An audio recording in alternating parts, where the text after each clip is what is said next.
Mga sira-sira at napakadelikadong daan. Mga gumuhong lupa. Mga bahay na di na pwedeng matirahan.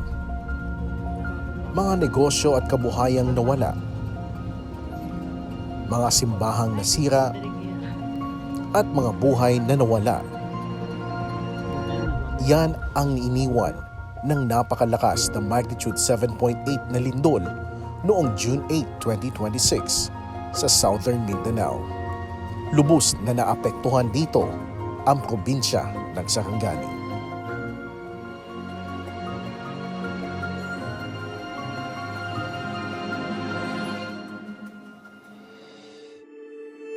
Kaya naman sa pagkakataong ito ay hindi nagdalawang isip na magpaabot ng tulong ang City Alliance Evangelical Church, kasabay ng ating church ministry team, missions department at ang ating pastoral team.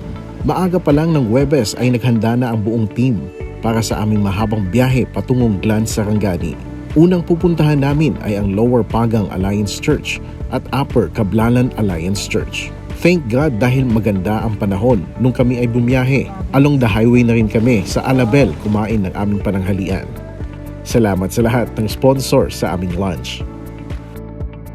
Matapos ang mabilis na tanghalian ay agad din naman kaming umalis at nagpatuloy sa aming biyahe. Habang palapit na kami sa aming destinasyon, makikita mo talaga kung gaano kalakas ng pinsala ng lindol. Hindi mabilang ang mga landslides sa daan, mga bitak-bitak na mga daanan, at sira-sirang mga tulay. At di rin nagtagal ay nakarating na rin kami sa aming unang destinasyon, ang Lower Pagang Alliance Church. Pagdating pa lamang namin ay agad kaming sinalubong ng kanilang mga miyembro. Baka sa mukha nila ang kanilang ngiti at saya nung nakita kami. Nagkaroon lang ng maikling programa at pagkatapos ay nagbigay na rin kami ng mga relief goods.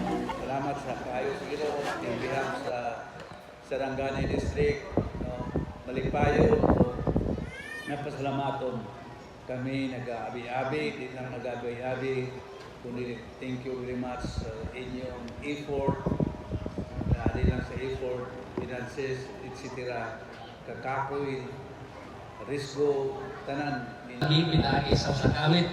Muawit sa amin magpasalamat kay kung muhatag na ni karon, ihatag na naman ni karon, kaya ni mga member mo ulit dito sila magpagpasalamat. So sa dili pa na manalawat, pinanggan magpasalamat. Salamat din nga pala sa mga taga Lower Pagang dahil naghanda pa sila ng masarap na merienda. Di nagtagal ay bumiyahe kami ulit para pumunta sa ikalawang destinasyon namin, ang Upper Cablalan.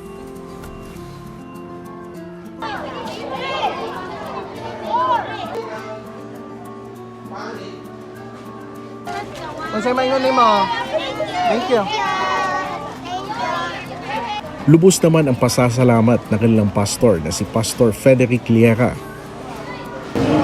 Salamat sa Ginoo kay kamo ang gigamit na imong instrumento kaya maibsan ang mga panginahanglan sa mga katawhan din sa Upper Cablalan Alliance Church. Ang Ginoo magapanalangin kanyo daghang salamat kaayo kauban sa inyo sa inyo pastor ug sa team. God bless sa tanan. Thank you. Ginabihan na rin kami sa daan pero di pa rin tapos ang aming misyon dahil may ihahatid pa kami na tulong para sa ating mga kapatid sa Margos Glan Sarangani. Habang pabalik na kami sa aming quarters sa Baliton, bigla kaming kinabahan dahil biglang buhos ang malakas na ulan. May mga posibilidad kasing magka-landslide ulit sa daan dahil sa lambot ng lupa. Pero hindi kami pinabayaan ng Panginoon na makarating kami sa Baliton na ligtas. Mag-aalas 8 na kami nakabalik sa Baliton Alliance Church at dito na rin kami naghapunan. Maraming salamat sa napakasarap na dinner.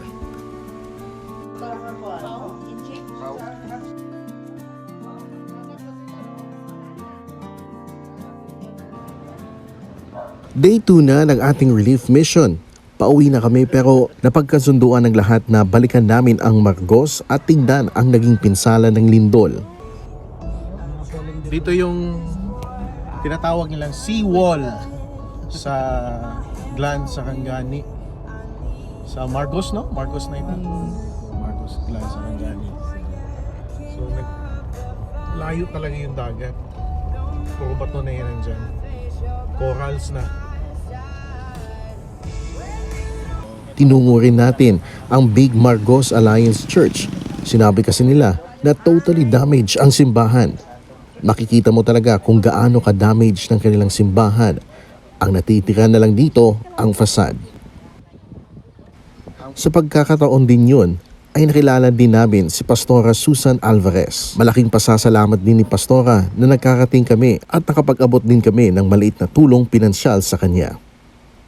Matapos namin tinungo ang Big Margos, ay binisita rin namin ang Small Margos Alliance Church. Naabutan namin si Pastor Mark Esil na gumagawa ng kanilang temporary church para may magamit sila ngayong linggo. Dito ay makikita mo na wala na rin natira sa kanilang simbahan, kundi itong signage na lang.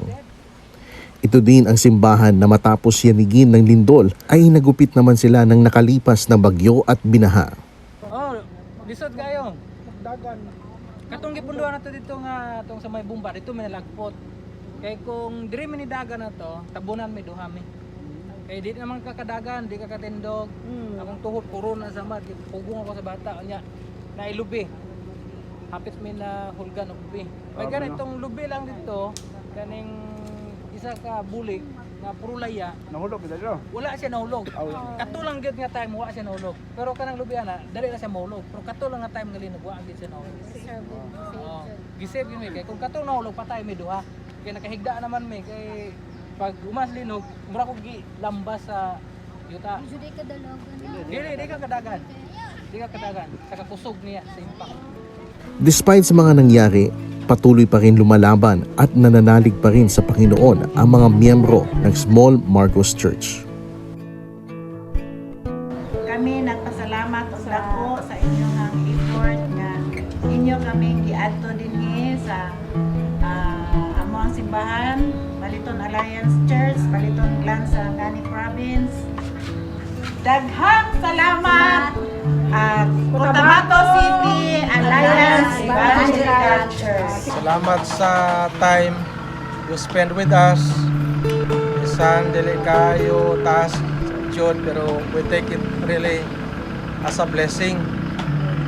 I would like to extend ang pagpasalamat kay Sir Doc Lindon. Thank you, Sir Doc. Of course, sa Tipo congregation sa Cotabato Alliance Evangelical Church. Really thank you. Your presence naghatag og encouragement, also blessing. Labi na sa mga simbahan din nga natuan really. And I believe dito nila malimtan ang ministry service na inyong gihimo para sa mga din sa Sarangani District. Again, thank you. The Lord bless you more. The Lord will continue to use you para sa iyang kahimayan. Next time, you will visit us. Dili na tong lino, kundi just pure visit lang, enjoyment, recreation, and then so on and so forth. So again, God bless sa inyo tanan. Thank you really. We are truly happy and blessed na maging bahagi ng mission na ito sa bawat pagtulong. Hindi lang relief goods ang naibabahagi natin, kundi pag-asa, pagmamahal at pagpapakita ng kabutihan ng Diyos. Patuloy tayong maging blessing sa iba because God can use ordinary people to do extraordinary things. To God be all the glory.